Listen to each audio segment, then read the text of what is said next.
entertaining for your live people. Live. We're live. Make it Hello, fun. everyone. Welcome back to C.H.A.I Together. You are tuning in for your cup of courage, hope, and imagination today with Imani Capri and Pratibha Day. I am the host and founder of C.H.A.I Together. We are finally on live after spending 41 minutes on calls to record for C.H.A.I Together. So this is amazing.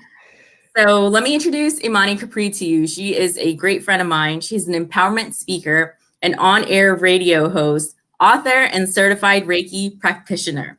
She is diagnosed with rheumatoid arthritis, and she's had a nervous breakdown, which she'll be speaking to us about. Imani is an award-winning writer, a CEO of the Courage to Change TLE Empowerment Company. She's a transformation coach, and she's on a mission to elevate the voices of women and girls and the issues regarding them, such as what I stand for. So welcome, Imani. Thank you. I'm so happy to be live with you. Yes. Whoop, whoop, whoop. Back in the day, they used to say, it's all the way live. I think it's all the way lit now. This is awesome. Yeah. Yes. We're going to have fun. I love that you're here with me today. Thank you. Thank you for the invitation. You're working on right now. You said, what am I working on right now? Yeah. What are some of the things you're doing now? Oh, so I am always working on building my business. Being a full-time entrepreneur this last year has been more than a notion. So I'm continuing to work on that. I have some online coursework that I am developing. And that is really what is kind of taking up a good chunk of my time right now. Because to do it right, you can't just like slap anything together. So working on that, continuing to host 2 radio shows that air on 95.9 FM, WOVU Cleveland. You can also listen at WOVU.org online or download the WOVU app. Host Conversations in Courage on Tuesdays at 11 a.m. Eastern Standard Time. And Truth Be Told airs on Thursdays at 7 p.m. Eastern Standard Time. You've been on both of those shows. So. Yes, it's incredible. And I look forward to speaking more because, trauma, is really something that you have to unpack in layers. As you go on, it's not really something you can fulfill in 1 or 2 episodes. It's an ongoing process. So I really look forward to coming back. Yes, you shall. Yeah, tell them about your website as well, where they can find you. Oh, yeah. So the website everything is being revamped as far as my brand. So the best place to find me right now is on social media, on Facebook. Check out my business page, the Imani Capri page, the Imani Capri page on Facebook. On Instagram, you can find me at _Imani Capri. And if you're on Clubhouse, Imani_Capri on Clubhouse. Whoop, whoop. We need to create a room together, Pratibha, on Clubhouse. We do. Yeah. So Clubhouse is this new app that's going viral. It's really highly exclusive at this time as it's in beta testing. And it's invite only. So if you have Apple, you can definitely check out Clubhouse and you can be on a waiting list until you get in there. So it's a virtual rooms where you can mastermind or share other discussions. So it's really cool, and I highly recommend it. Yeah, it's incredible. It's incredible. I love Clubhouse.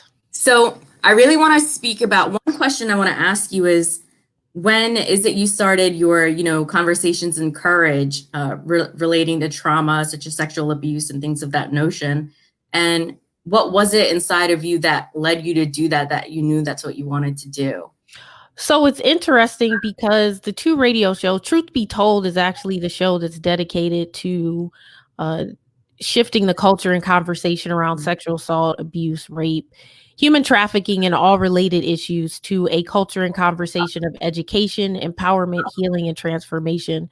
So, the last few years I have been speaking and sharing my story, probably, 2020? I probably started about 10 years ago. And that led me to a variety of opportunities, but one in particular where I was able to publish part of my story in a book for survivors. And that led to me being approached about co-creating a radio show to address issues for survivors of sexual assault and abuse. So that is how Truth Be Told came into being. And then 95.9 FM is a relatively new FM station here in Cleveland.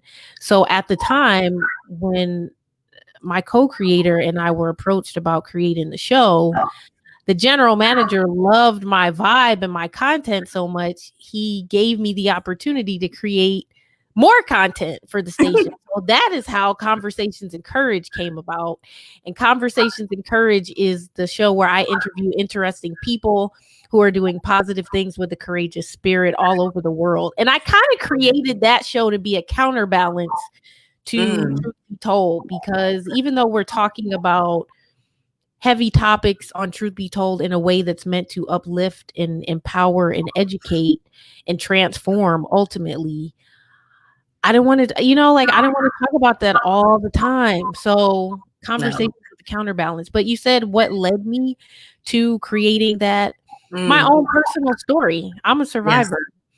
Actually, I don't even like to call myself really a survivor so much anymore. I've gone through this evolution. Right.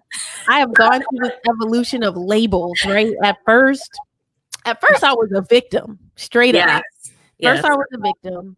And then I was like, I'm a survivor. And then I went from survivor to like change advocate.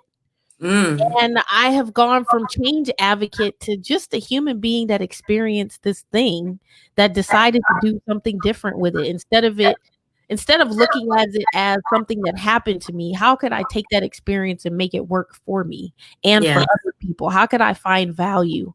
Or in Nichiren Buddhism, we like to say, how can I take this poison in my life and turn it into medicine?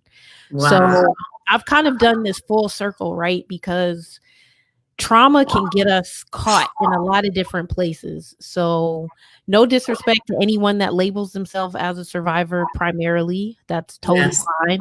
I just have found in my own journey that making full circle to claiming myself as a human being who went through something is much more liberating for me than like putting myself in just a box of victim or survivor, or even change advocates started to seem limiting after a certain point. So I'm at a place where, I'm a survivor as well. And the next step is really forgiveness. It's a book that, I'm listening to on Audible.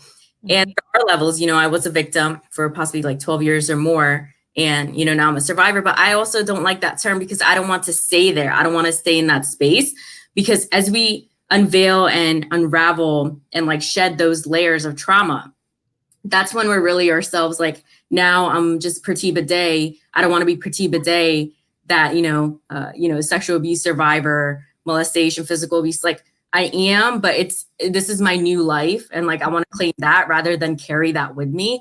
So I rather not. But so, tell us more about how, you shed that first layer. Like, I want to know, who you spoke to. Like, did you get help for that like years ago? So,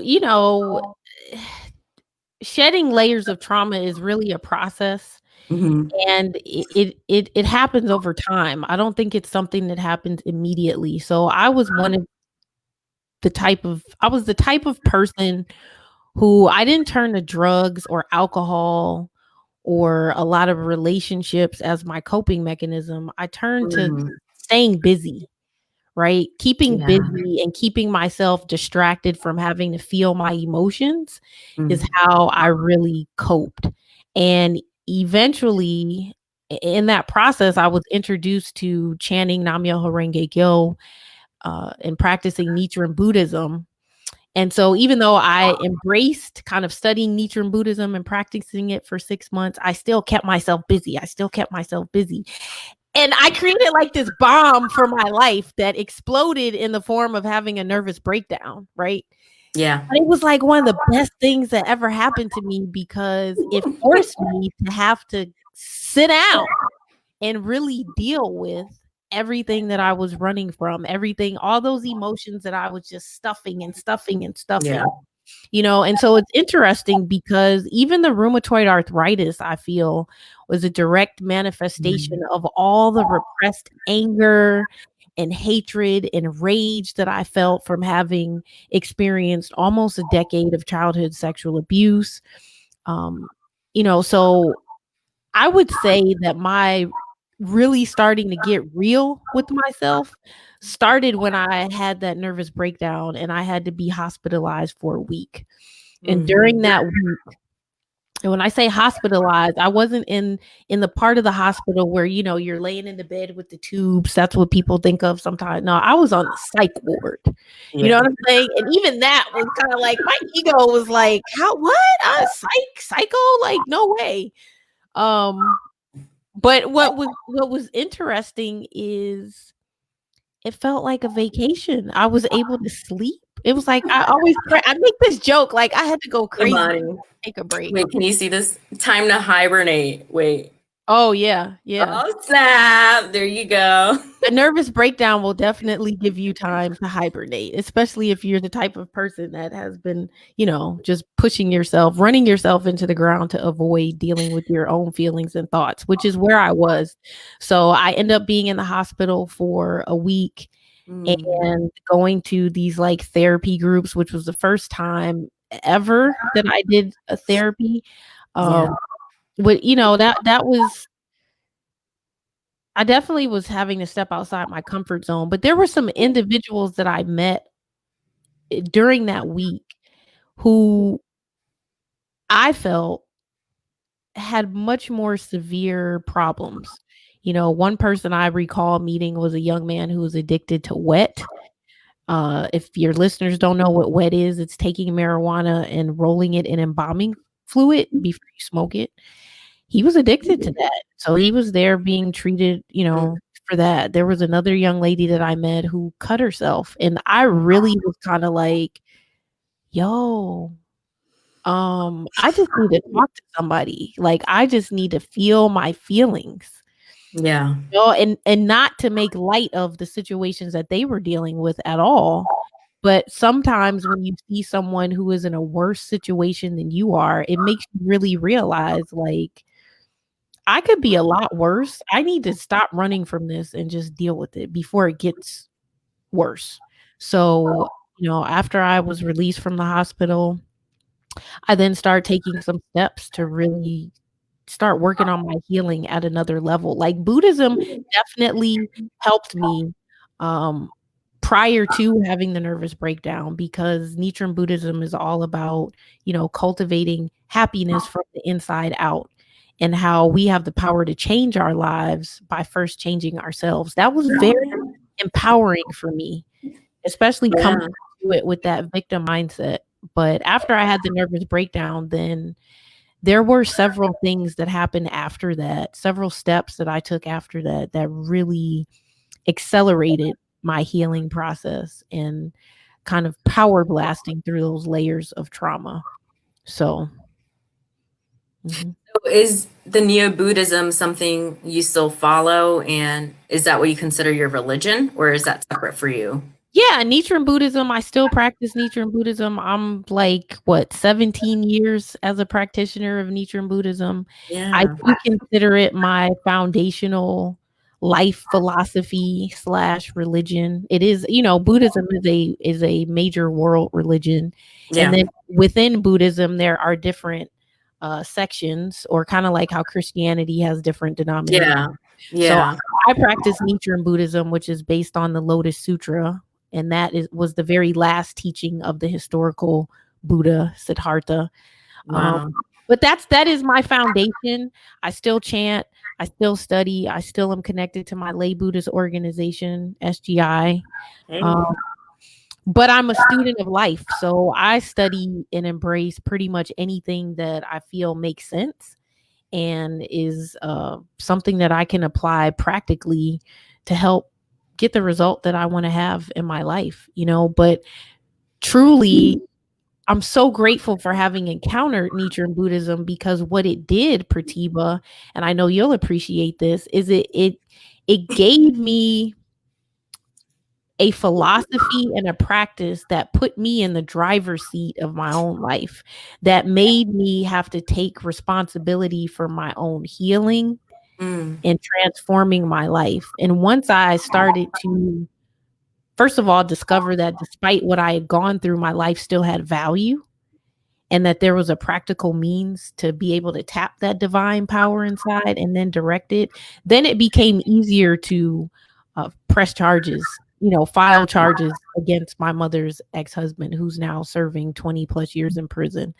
It then became easier for me to seek out the right therapist and go through years of therapy. But I couldn't have done any of that had I been in a place of still feeling victimized. Yes. It took me having to really realize, like, this may not be my fault, but it's my responsibility to clean it up and create the life that I want to have for myself.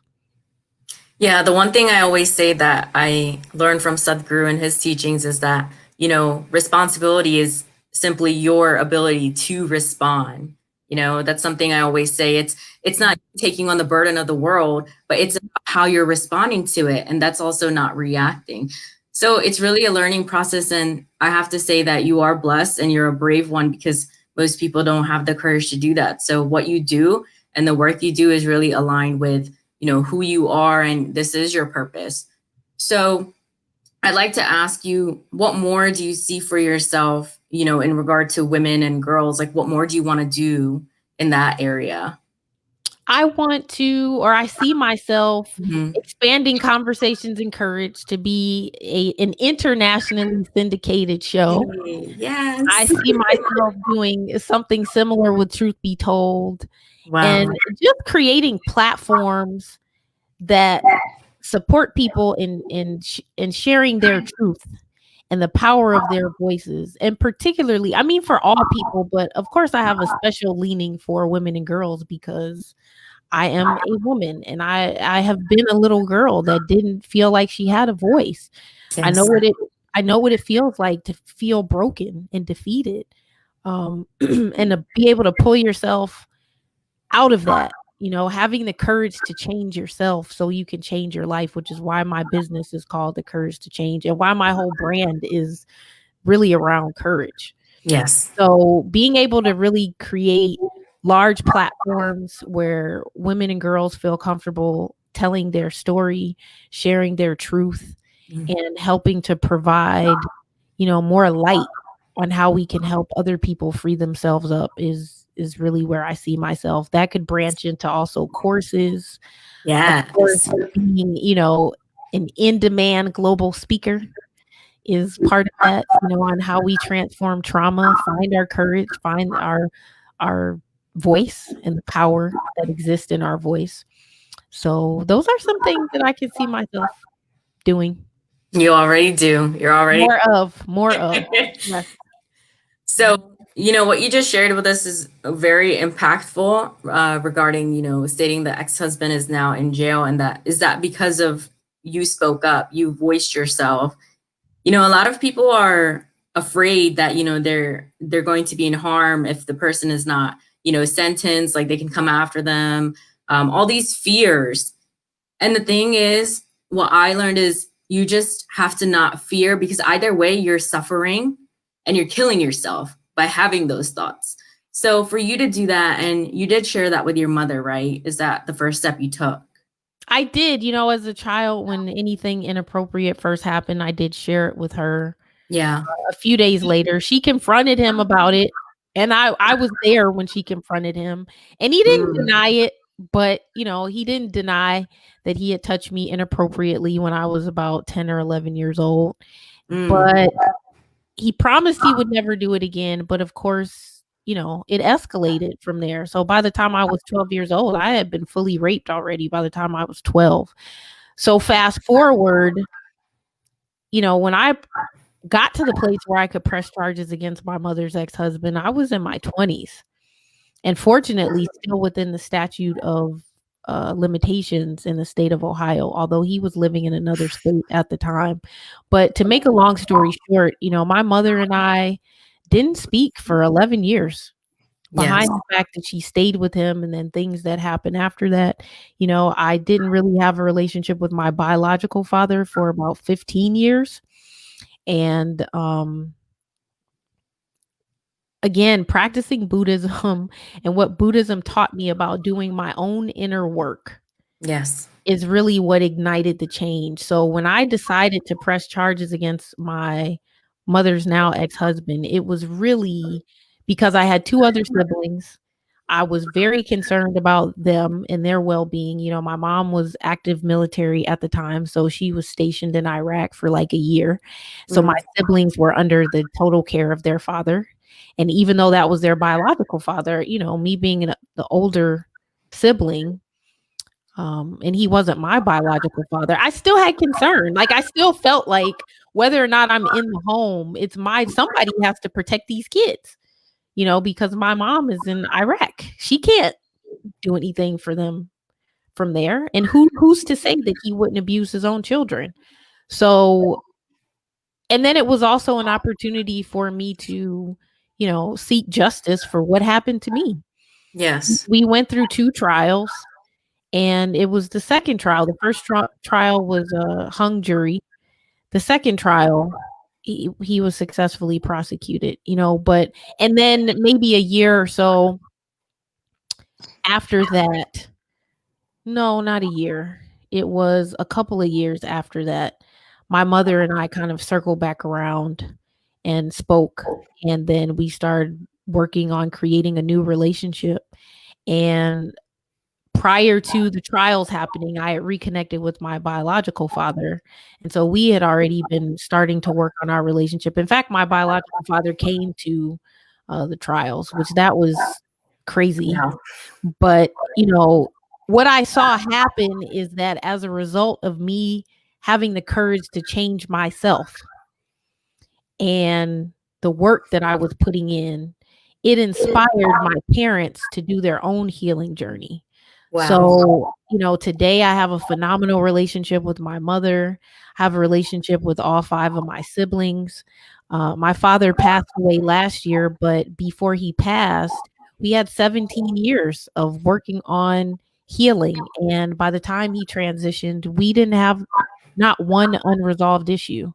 And Wow. that's really big. A lot of people don't, first of all, a lot of people don't get second chances. But to have someone transition and there's nothing left unsaid or unresolved is a really powerful feeling. So for anybody who's listening, I just want to encourage you that whatever you've gone through, you don't have to have permission from somebody else to start your healing. Yes. You don't even necessarily have to have somebody else's apology. And that was a big thing for me, Prativa. Like, I held a righteous grudge for a long time, like more than a decade, behind, you know, my parents owe me. I'm owed an apology. I'm owed this. I'm owed that. And that might have been justified, but all that time that we hold on to the grudge is the more that we suffer. Forgiveness is for freeing ourselves more so than it is from absolving anybody else of wrongdoing. It's about freeing yourself up.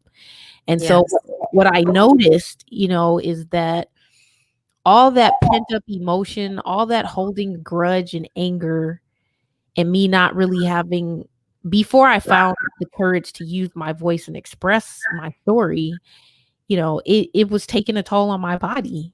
And that I started having like symptoms of rheumatoid arthritis. And so it caused damage like in my hand, so much so that I end up having to have a corrective surgery back in 2018 on both of my hands. But what's ironic is when I started doing the deep emotional healing work, my rheumatoid arthritis became much more manageable and I'd have fewer flare-ups and like less pain.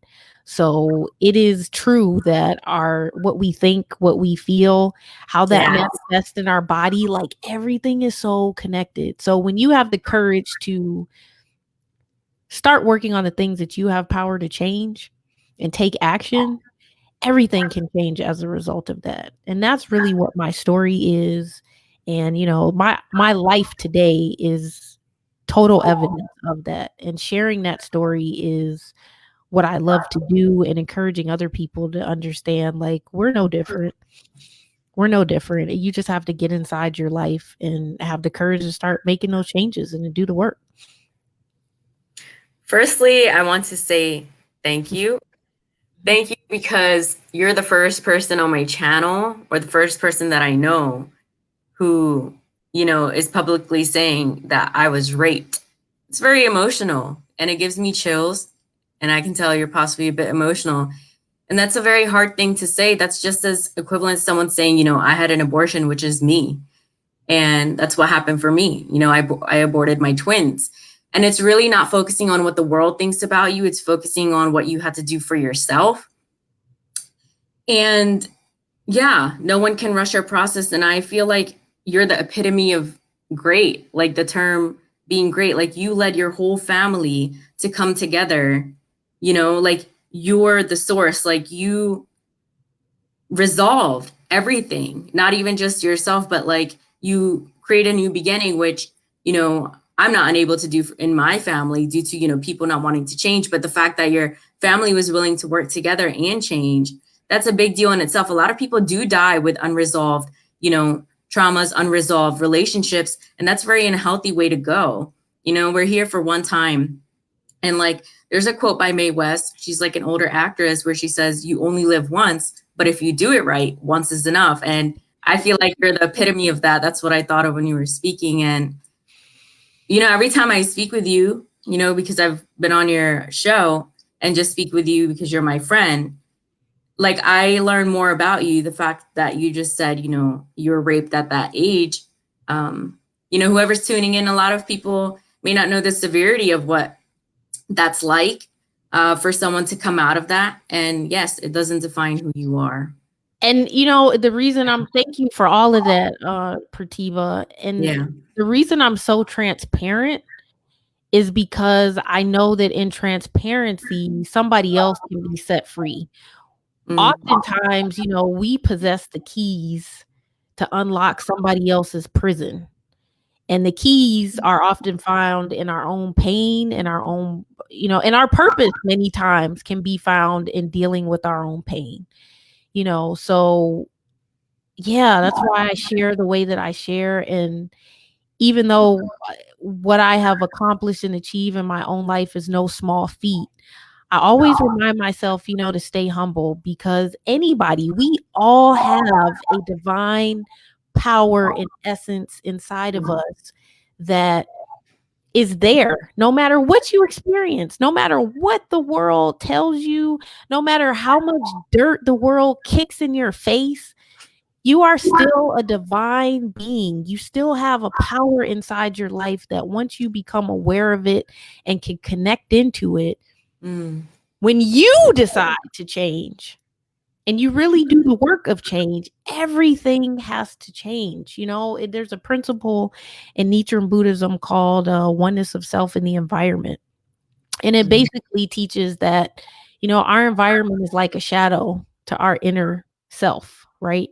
Beyond our body, like our real true inner self. And that if there's something that we don't like in our environment or that we want to enhance, the place to do that is working inside of ourselves, not trying to fix somebody else, or change someone else's behavior or make somebody apologize to us, which is really hard. When you've experienced trauma and you've been victimized in any kind of way, it's incredibly difficult to not want to make somebody apologize to you or deal with it. And you may be totally justified in that, but it's almost like that's not where your power lies. Your power lies in what you can start to do for yourself.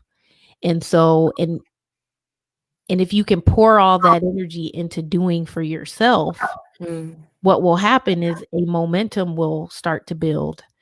And then something inside your life catches fire and other people notice it. I really had to give up, in a way, the hope of getting an apology from my parents in order to start working on myself. And ironically, once I really dug in and start working on myself, and then once I got to a place to really pray for forgiveness for my parents, everything started to change. But if I had stayed fixated on, what I felt was the wrong that was done, I would not have made any progress in my own life. And my grandmother was really No. instrumental in helping me understand, the importance and power of forgiveness. I remember her telling me, the one who holds the grudge is the one who suffers the most. You'll be Yeah. over there holding a grudge, and whoever you're holding a grudge against probably isn't even thinking about you.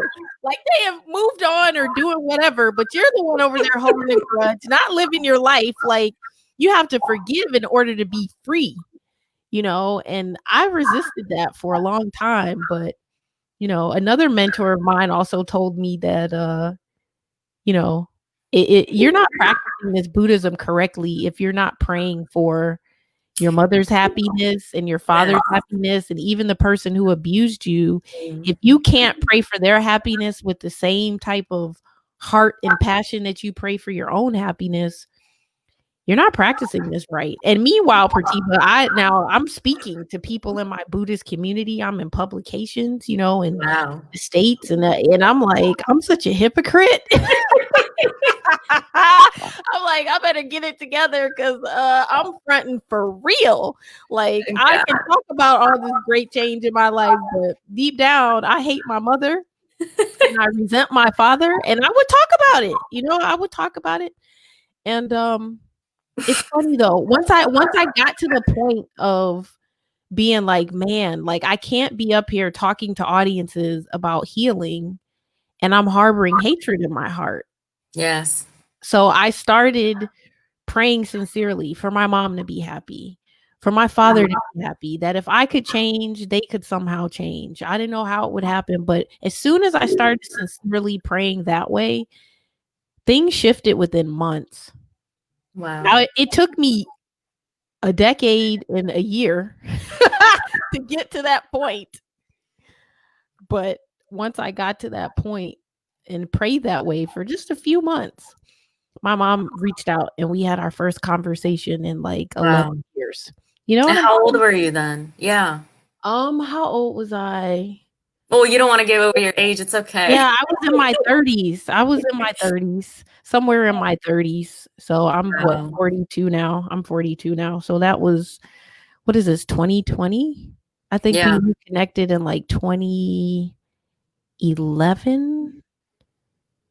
Yeah. So yeah, about almost 10 years ago. Almost 10 years ago. And I have to add to that when I see, your family on social media, I told you like it's so great, but all this that you just unraveled, I wouldn't have known. The viewers wouldn't have known. So, the power of social media too, what you see, you don't know someone's relationship with them, or even someone who's on vacation or things that, you may envy. That's why there's no need to envy, because people may be on vacation and, someone recently shared that they wanted to be there with someone else, and, they felt like people can feel lonely. So you don't judge off of what you see because you don't know what they feel inside. And that's something to always remember. Mhm.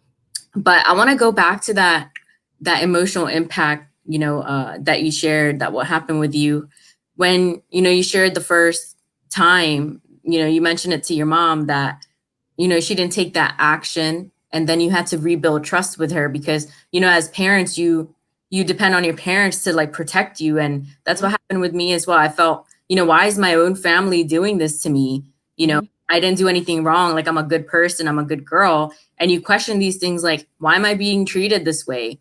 So did you have hatred for that specifically? Mhm. Like, why didn't someone help you? Right? Like, that's the question. Like, no one helped me. Yeah, so it was multi-layered because in many circumstances, we're taught in grade school, or at least when I was in grade school here in the Yeah. US, we're taught stranger danger.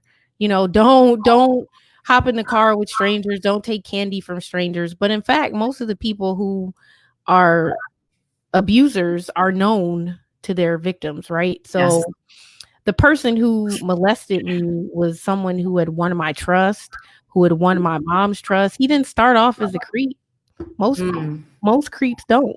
You know Yeah. what I mean? He was a graduate from an Ivy League college, was an officer in the military, had several degrees of black belt in martial arts. I Mm. mean, the dude was, on paper, he seemed pretty legit, Yeah. and he was filling a void. At the time, my biological father was going through some things because his mother had died, and so he wasn't as present in my life, although I had a relationship with my father before his mom died. But, Right.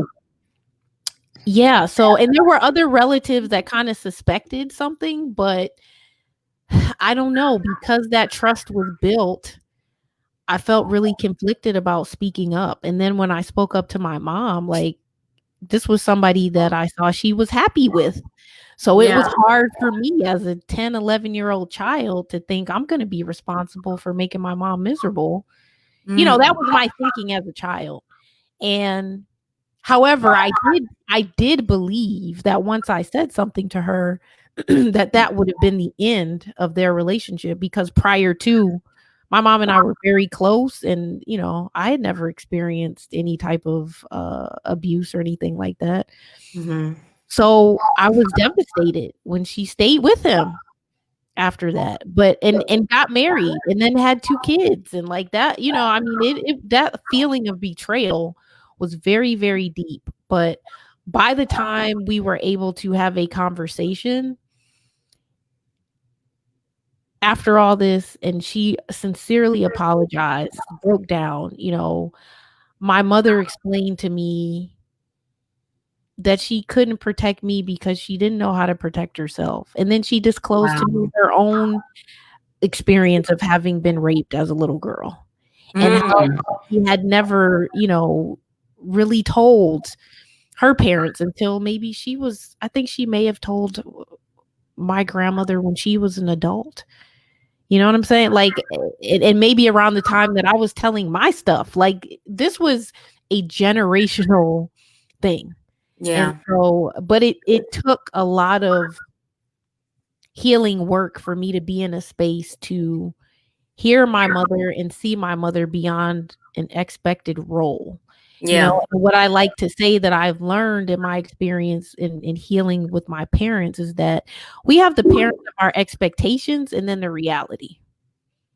And the Wow. parents of our expectations don't necessarily meet the reality of who our parents actually are. And, you know, part of what helped me in my healing process was having to realize that my parents are people. Like, they are people outside of this role that I think they're supposed to play. Mm. And then I had to start learning, well, who are they as people? What kind of things have they gone through, or what type of experiences did they have in their lives that Yes. shaped and affected them to be in a place to where, you know, they maybe couldn't protect me. And so, you know, that was kind of like a discovery that happened with my mom and even my father to an extent. But because I had already been doing the work on myself Mm. and learning about the power of compassion and forgiveness and changing karma and all these things, by the time my mother and I had that conversation where I asked her, "Well, why didn't you protect me?" I wasn't I wasn't asking the question from the place of judgment anymore. I was asking the question from a place of deep curiosity and Mm. really wanting, and that's saying a lot, because I'm telling you, I had a lot of hatred towards my mom for a long time, a Yes. very long time, but seeing her break down and, kinda go through the snot cry and answering that and apologizing sincerely, and then having had a similar experience with my father was, I mean, it was incredible. It really allowed me to see my parents' humanity, like, see my parents' vulnerability, right? And, like, now I'm getting emotional, Pratiba. Like, all of us have vulnerability. And sometimes it's the trauma that we go through and the opinions and the shame that comes from some of that trauma that prevents us from being able to put words on our vulnerability. But there's power in being vulnerable. There's power in being able to say, you know, this happened to me when I was a child, and it affected me being able to parent you the best way that I could, and I'm sorry. hearing my mother say that, I can't put into words what that felt like, having a similar type of experience with my father.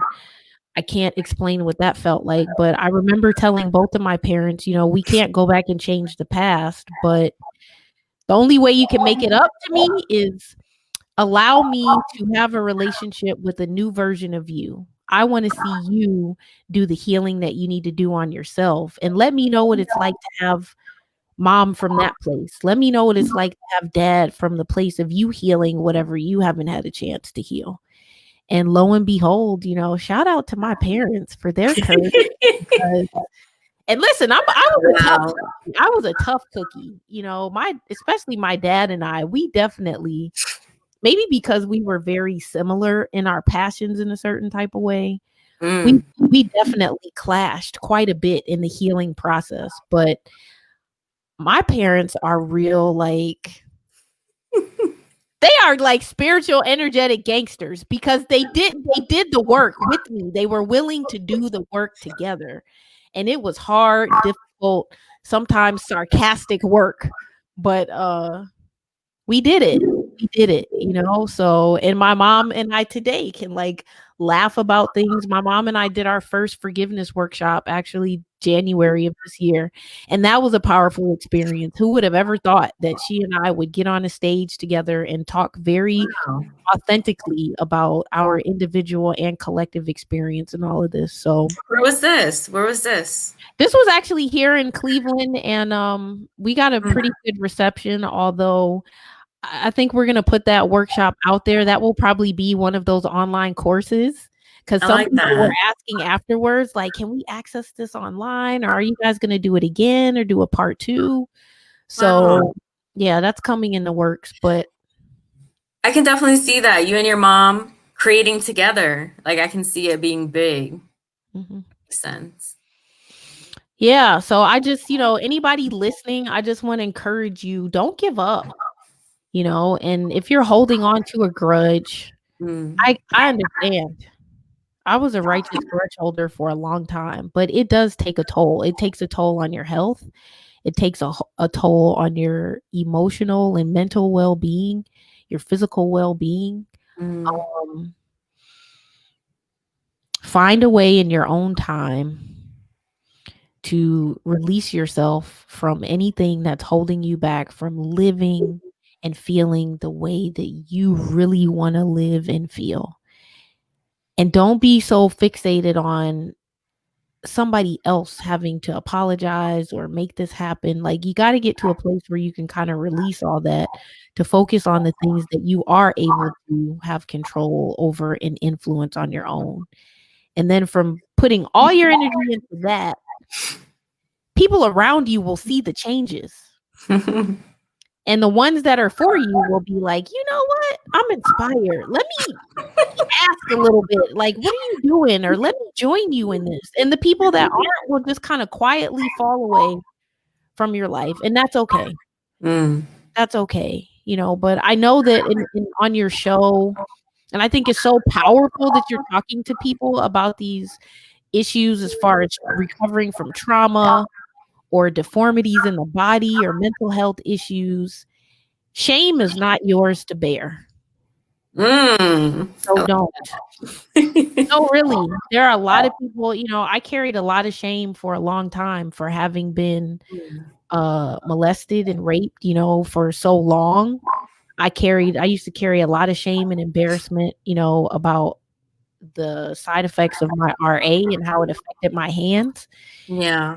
But there has to be a time and a place where you just realize, love yourself the way you want to receive love from other people. And then eventually, the more that you practice that, the more you come to see, like, everything that has happened in my life was perfectly ordered for why I'm here. So that's not saying that I excuse the behavior. Don't get it twisted. We're not saying that. But what I am saying is that inside of all of our life experiences is a power and a purpose that if we can maybe shift our perspective, we will unlock incredible treasures, not only for ourselves, but jewels that we can share with other people to help add value to their lives. So don't be ashamed of anything that you've experienced. Any trauma that you've gone through or challenge does not have to define you. You get to decide what the rest of your life is going to be. Nobody else. Imani, you gave us all of the nuggets. You're just so wonderful. Like, you speak so beautifully. Hey! This is how you know we're friends. Yes. So, you mentioned shame, and that it's something I, tell my mom and tell people that, you shouldn't feel shame, like, for what? Because then you're focusing on society. So do you feel shame for you came about because of, what society thinks? Was that it for you? It's really crazy. I think I had the shame in fear of what I thought society would think, right? Fear works a number on us. Fear works a real number on us. So I was just afraid of people's judgment. It in a lot of ways, I was afraid of what would those 12 jurors think when I sit on that stand and talk about, how so many things. But eventually life got to feel so suffocating that it was like, I have to challenge these fears, or this is just not going to work, and in another transparency, there was one time in my life where I tried to take my life because of how miserable I felt. And then I was like, I can't even kill myself, right? Like, so I better do something different, like, I can laugh about it now, but I remember at one of my lowest points, I had this glass, and I was home alone, and I said, you know what? I'm just gonna break this glass and kind of just, do how I see in the movies, run a bathtub of warm water, slip my wrist, and just bleed out in the bathtub. That was my plan. And so you're not going to believe this. I took a hammer and was going to glass. Yeah, but clearly it's like you could have broke the glass on the edge of the counter or something, right? Anyway. Oh God. The glass wouldn't break. That's God. Now you tell me what glass that when you take a hammer to it, it won't break. You know what I'm saying? So, and I tried a couple times and I'm like, wait a minute. And then I just like, I was already crying when I tried to break the glass. But then I started crying more because I'm like, I can't even do this right. Like, I can't even kill myself. I'm just going to go to sleep. I'm just going to go lay down. And the next day, it's so crazy because the very next day, this was during a time that I didn't have a relationship with my mother. I wasn't speaking to my siblings as a result of not having a relationship.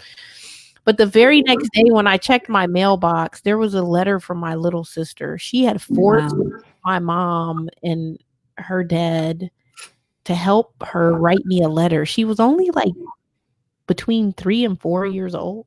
Wow. And I always tell her now, I'm like, you saved my life with that letter.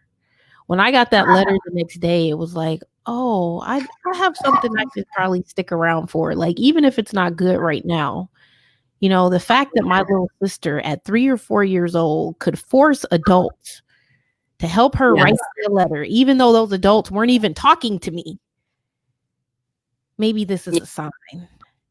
Yeah, for me, my niece saved my life when she was a toddler. I was clinically depressed. I isolated myself and I was working at our family daycare, and they didn't know that it's a family daycare, conflict of interest. However, she hugged me and she said, I love you, like in the, kid voice. And in 2014, I remember that day, she saved my life. Wow. Kids, my background is in teaching, for those who don't know. So I'm a teacher, and, my academic is in education as well, but children is where I always found my solace. And that's something I always say, which is why what I do C.H.A.I Together for is so I can supply education to kids. And my purpose is to, impact the youth, because, that is our future, as everyone knows. But children really need help. I know I needed help. You needed help when we were younger, and we need those resources more than ever. So with both of us, I just feel like we're very strong-minded, and everything we come together to share. It's not a pity story. It's not, feel sorry for me. It's that I'm so effing resilient that if I can do it, you can do it. You don't have to crawl up into a ball and feel sorry for yourself and want to kill yourself because of what other people did to you. You don't kill yourself because of other people. You want to live to help other people. So that's what I believe in. And I want you to tell everyone where they can find you once again, Imani. You can find me here on Facebook at Imani Capri or the Imani Capri page. You can find me on Instagram at @IAM_Imani Capri, and on Clubhouse, Imani_Capri, and YouTube. I got to get my YouTube channel together, girl, but Imani Capri on YouTube too. This was amazing. Thank you to those who tuned in. We are at 50 minutes. Wow, but we sure love to talk. And this is what we do. We're speakers. So until next time, thank you everyone for tuning into C.H.A.I Together. I love you all and have a blissful day. Happy New Year. Happy New Year.